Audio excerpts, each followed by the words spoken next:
informasi-informasi yang kami bagikan. Betul. Selain 3 informasi tadi ya, Ren? Betul, menarik sekali tadi kalau sudah kita lihat 3 informasi utamanya, Maria sebenarnya sudah ada informasi-informasi lain juga yang kita rangkum untuk pemirsa Metro TV, pemirsa Selamat Pagi Indonesia. Ini yang pertama, ini masih terkait dengan kelanjutan ya, evakuasi, kemudian pencarian korban hilang di Cianjur, Jawa Barat akibat gempa bumi magnitudo 5,6 ini masih terus dilanjutkan. Betul. Meskipun banyak sekali kendalanya, Maria, di sana. Tentu saja, karena kan gempa susulan juga masih terjadi ya, kendala cuaca juga dan lain sebagainya. Nanti akan ada informasi langsung dari rekan-rekan kami yang masih ada di Cianjur, pemirsa. Tapi juga kita akan juga memberikan pantauan mengenai banjir usai hujan lebat yang mengguyur sebagian besar kawasan Indonesia sepanjang kemarin. Betul. Kemarin kalau ngerasain hujannya lebat banget dan sangat panjang lama betul. gitu ya. Di depan kantor sudah terasa akibatnya. Apa itu? Banjir. Jadi selain hujan intensitas tinggi, kemudian durasinya cukup lama ya, petirnya ini loh Maria, petir itu saut menyaut, ini yang bikin kita agak ketakutan juga sebenarnya. Berikutnya juga akan ada informasi soal sidang lanjutan ini Maria di Selamat Pagi Indonesia, masih terkait dengan terhadap pembunuhan berencana terhadap Brigadir Nofriansyah Yosua Huta Barat. Kemarin sudah berlangsung terhadap 3 terdakwa. Hari ini ada 2 terdakwa ya Maria ya informasinya. Masih mengenai pembunuhan berencana. Betul. Hari ini Ferdi Sambo dan juga Putri Chandrawati. Dan tentunya masih banyak rangkaian informasi lain di Selamat Pagi Indonesia. Ini dia Selamat Pagi Indonesia untuk Anda selengkapnya. Pemirsa, Wali Kota Surabaya Eri Cahyadi ini ngamuk saat melakukan sidak di RSUD Dr. Suwandi Surabaya. Eri marah karena dalam sidak tersebut dirinya melihat antrian pasien yang cukup banyak karena lambatnya pelayanan di rumah sakit tersebut. Untung Pak Eri sidak ya, jadi ketahuan ini belum go digital di saat sejumlah rumah sakit, most of rumah sakit di Indonesia memang sudah harus go digital, apalagi kalau di kota-kota besar gitu kan, yang pasiennya banyak seperti Surabaya. Nah, tapi sebetulnya Maria sebagai arek Jawa Timur, arek Surabaya juga ini, permasalahan rumah sakit Suwandi bukan baru kali ini aja muncul, sudah dari lama, sudah dari tahun-tahun sebelumnya masalah antrian yang panjang, kemudian pelayanan yang lambat, ini sudah terjadi bertahun-tahun. Dan itu sebenarnya masalahnya sepele karena data pasien belum masuk ke ranah digital, masih manual. Nah, itu aja sih yang sebenarnya. Sekelas Kota Surabaya, rumah sakit milik Pemkot Surabaya belum digital, ini pertanyaan ya ini ya. Oke, semoga bisa segera dipecahkan ya oleh Wali Kota Surabaya tadi. Nah, pemirsa juga kita akan melihat bagaimana seorang pria di Batang, Jawa Tengah yang tega menembak istrinya dengan senjata airsoft gun. Baik, dan akibatnya sang istri pun roboh dengan peluru yang masih berada di tubuhnya. Kepolisian Resort Kota Magelang mengamankan terduga pelaku pembunuhan satu keluarga pensiunan Kepala Kantor Pelayanan Perbendaharaan Negara atau KPPN Purwodadi di Magelang, Jawa Tengah. Ia diduga kuat meracuni kedua orang tua dan kakaknya sendiri yang dicampur ke dalam minuman.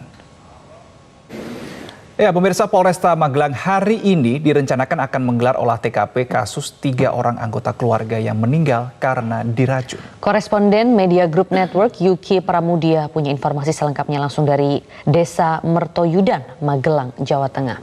Kita akan tanya. Anda kembali bersama kami pemirsa di Selamat Pagi Indonesia. Pemirsa, hujan deras mengguyur berbagai wilayah di tanah air. Ini akibatnya sejumlah daerah padat penduduk kembali dilanda banjir dengan ketinggian mencapai 1 meter.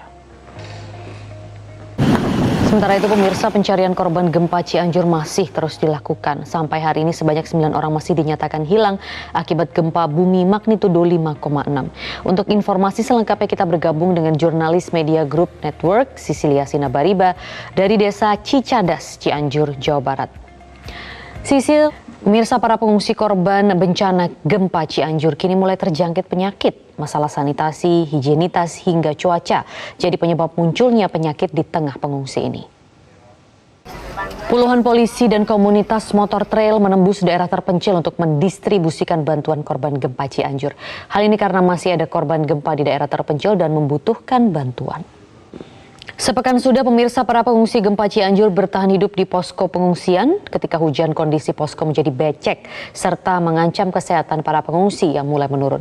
Berikut laporan Levi Wardana dan juru kamera Robi Pratama di salah satu posko pengungsian di Desa Cijedil, Cianjur, Jawa Barat.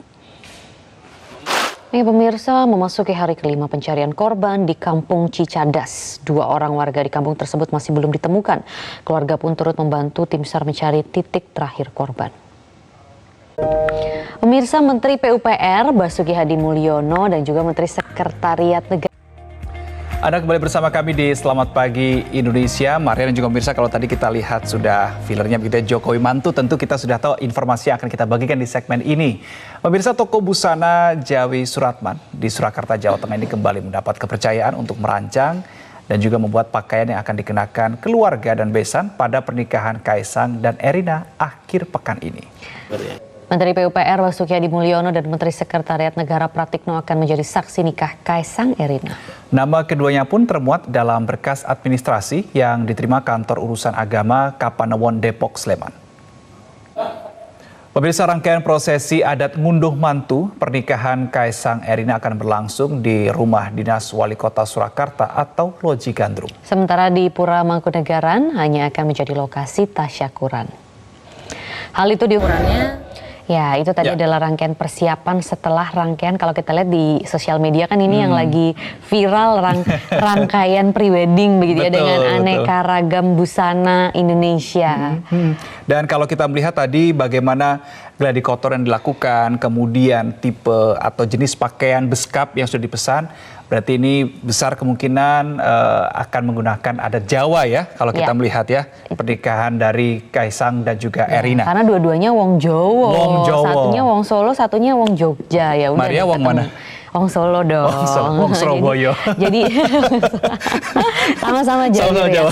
Oke, nah tapi pemirsa itu kalau tadi rangkaian prosesi pernikahan dari putra terakhir begitu ya dari Presiden Jokowi yang nanti akan digelar masih minggu depan ya, Ren? 10 Desember ya. Halo pemirsa, apa kabar? Senang sekali kita berjumpa kembali bersama saya Maria Lizia Hasni. Pemirsa, tidak bisa dipungkiri bahwa pandemi COVID-19 ini turut membawa hikmah bagi perkembangan transformasi pendidikan di Indonesia, termasuk dari sekolah dasar hingga pendidikan tinggi. Transformasi digital telah mengubah ruang kelas konvensional menjadi sistem pembelajaran baru, yakni secara daring. Nah, di Hari Guru tahun ini bagaimana transformasi digital dapat berdampak terhadap dunia pendidikan Indonesia di era transformasi digital ini? Kita akan membahasnya secara virtual dan sudah terhubung dengan Kepala Pusat Data Teknologi Informasi, Bapak Dr. Muhammad Hasan Habibi, ST MSI. Halo Pak Hasan, apa kami Pak? Pak, kami ingin tahu sebenarnya seberapa penting sih Pak sektor pendidikan ini, dan bisa dijelaskan transformasi seperti apa yang perlu dilakukan di satuan pendidikan di Indonesia Pak? Di Kemendikbudristek sendiri dalam melakukan transformasi digital ini. Misalnya ekosistem teknologi yang dikembangkan Kemendikbudristek saat ini seperti apa? Ada platform atau aplikasi yang disediakan secara gratis untuk pendidikan? Situasi proses belajar mengajar kita dengan variabel miliki juga Kampus Merdeka, sebuah layanan aplikasi yang menjadi titik temu Mbak, antara dunia industri dengan dunia perguruan tinggi, sehingga masing-masing.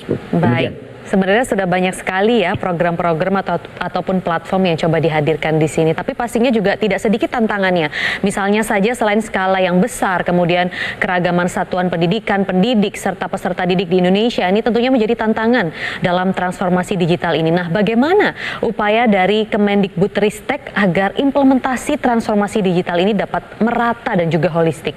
Pada semangat Merdeka Belajar harus didukung dengan kebijakan-kebijakan. Nah, ini juga menjadi penting karena sebenarnya bagaimana nanti kita bisa menggandeng para guru ini untuk ke arah transformasi digital di dunia pendidikan yang lebih baik. Tapi jawabannya mungkin bisa ditahan terlebih dahulu. Pak Hasan, kami harus jeda terlebih dahulu. Pemirsa, tetaplah bersama kami. Terima kasih Anda masih bersama kami pemirsa, dan kami masih membahas mengenai bagaimana transformasi digital di dunia pendidikan yang ada di Indonesia. Saya juga masih bersama dengan Bapak Dr. Muhammad Hasan Habibi yang merupakan Kepala Pusat Data dan Teknologi Informasi. Pak Hasan, tadi kita melanjutkan mengenai bagaimana potensi SDM. Tepatnya di sini kita berbicara mengenai para guru. Nah, guru-guru ini tentunya menjadi fakta mana Kemendikbudristek memposisikan para guru dalam strategi transformasi digital ini. Internal Kemendikbudristek. Bisa dijelaskan mungkin Pak Hasan sejauh mana proses tersebut juga mendorong transformasi budaya kerja di internal dan mengakselerasi juga transformasi digital di sektor pendidikan kita?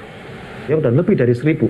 Sehingga ini sekali lagi bukti. Dari platform-platform yang tadi Bapak katakan, nah mungkin juga Pak Hasan selain platform-platform digital yang disiapkan begitu ya, untuk mempermudah tugas kepala sekolah maupun para Oke, Mbak.